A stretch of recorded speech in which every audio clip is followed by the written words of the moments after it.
Oi, gente. Estamos de volta aqui, agora para falar sobre um assunto que para muitos é uma pedra no sapato. Chama-se probabilidade. Gostaríamos de comentar algumas coisas sobre probabilidade, não para ensiná-los, porque a gente sabe que vocês, como já falei, a porcentagem, vocês estão preparados. Mas talvez organizar algumas linhas de raciocínio. Por exemplo, você tem duas vertentes claras para estudar a probabilidade. Uma, quando você faz conta, você opera com probabilidade. E a outra, quando você precisa achar a probabilidade dentro de um espaço amostral. O aluno tem muita dificuldade em observar isso aí. Às vezes, a gente não sente que tem que achar o espaço amostral, dependendo do enunciado do problema, e tenta trabalhar com porcentagem como se fosse a probabilidade final do nosso exercício. Isso a gente tem que ter muito cuidado. Eu queria que vocês percebessem e pensassem um pouquinho no enunciado da questão que está em tela agora.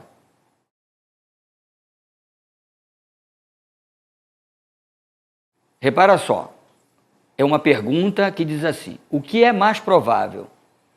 Um casal com 4 filhos ter 2 homens e 2 mulheres, ou 2 casais com 2 filhos, cada um ter um homem e uma mulher? Muito bem. Repara só, um casal ter 4 filhos, sendo 2 homens e 2 mulheres, significa dizer que ele tem um conjunto de 4 filhos, mas dentre eles tem 2 mulheres e 2 homens. Isso sugere, na análise combinatória, uma permutação com elemento repetido.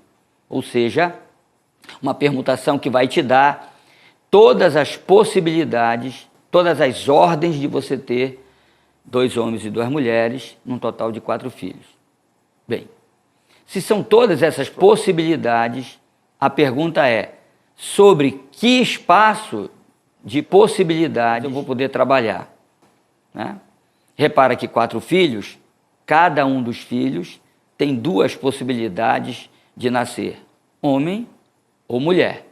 Observe que o espaço das possibilidades que você tem, que seria o nosso espaço amostral, é 2 vezes 2 vezes 2 vezes 2, com um total de 16 possibilidades, 16 elementos, dentre os quais os elementos que me interessam são aqueles produzidos pela permutação de 4 elementos com 2 elementos repetidos e outros 2 repetidos também.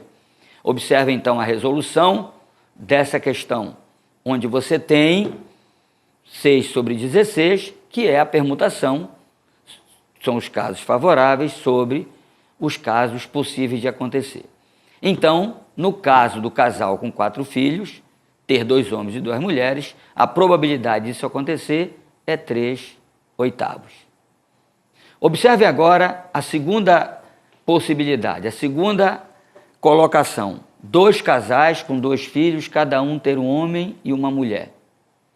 Ok? Observem que para o primeiro casal, você tem 4 possibilidades.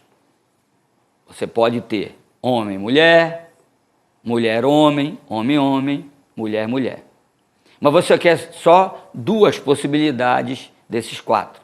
E para o segundo casal, exatamente a mesma coisa. E você quer que ocorra simultaneamente os 2 eventos.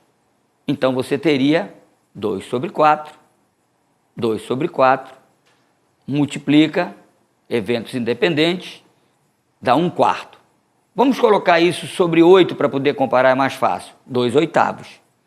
Observe que a primeira probabilidade é maior que a segunda, o que quer dizer que o primeiro evento é o mais provável.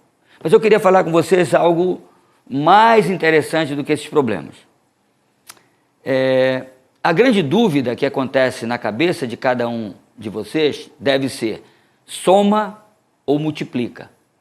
Obviamente que eu poderia dizer tecnicamente, se eu estou fazendo a probabilidade da união, eu somo.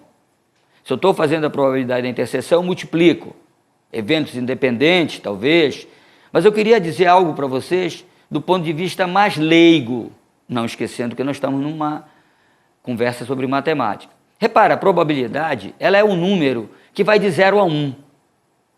Vai de 0 a 1. Então, se esse número é maior do que 0, veja, estou excluindo o 0 agora, e menor do que 1, toda vez que eu multiplico, obviamente que eu vou ter um resultado menor. Toda vez que eu somo, obviamente que eu vou ter um resultado maior. Repare o seguinte, quando você aposta que dois eventos vão ocorrer ao mesmo tempo, você tem que acertar os dois, você tem que ter muito mais sorte. Esta sorte, entre aspas, é inversamente proporcional à probabilidade. Se eu tenho que ter mais sorte, é porque a minha probabilidade de ganhar é muito pequena. Então, quando eu aposto em dois eventos e quero acertar os dois, eu tenho uma probabilidade pequenininha, uma probabilidade muito pequena. Significa que eu vou multiplicar essas probabilidades para ela ficar bem pequenininha. Agora, se eu aposto que vai ocorrer um evento 1, ou eu também ganho se ocorrer um evento 2, aí eu preciso de menos sorte, porque eu ganho com um ou com outro. Então, a minha probabilidade deve ser um pouquinho maior. Isso quer dizer o seguinte, que quando eu vou fazer a probabilidade da união, eu tenho que somar.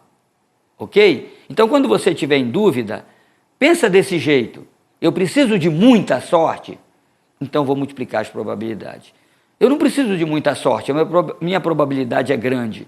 Então, deve ser soma de probabilidade. Isso não é técnico, isso não é matemático, é apenas uma intuição leiga, mas que auxilia muita gente. Desejo a vocês sucesso no Enem, uma boa prova, façam a prova com calma, vocês estão muito bem preparados. Essas web aulas que a gente está dando, mais como se fossem webs informações, porque são informações através da internet, não são aulas inteiras, mas eu acredito que talvez ajude a vocês a, numa dúvida, pensar um pouquinho nas nossas telas e, de repente, acertar uma questão que pode ser decisiva na sua aprovação. Tchau e boa prova.